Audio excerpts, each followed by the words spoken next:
En temas internacionales, ayer en este espacio le informamos sobre la avalancha que afectó 17 barrios de Mocoa, capital de Putumayo, Colombia.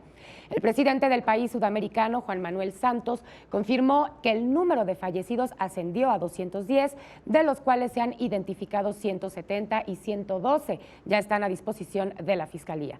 El mandatario lamentó el fallecimiento de 43 niños, al igual que la situación de 13 heridos más que fueron remitidos a otras ciudades cercanas para recibir atención especializada.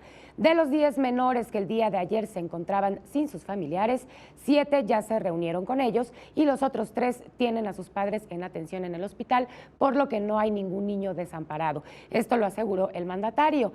Por otro lado, el presidente del Banco Interamericano de Desarrollo, Luis Alberto Moreno, y el ministro de Hacienda y Crédito Público de Colombia, Mauricio Cárdenas, anunciaron que el BID hará una donación de emergencia de $200,000 para responder a las necesidades más urgentes de Mocoa.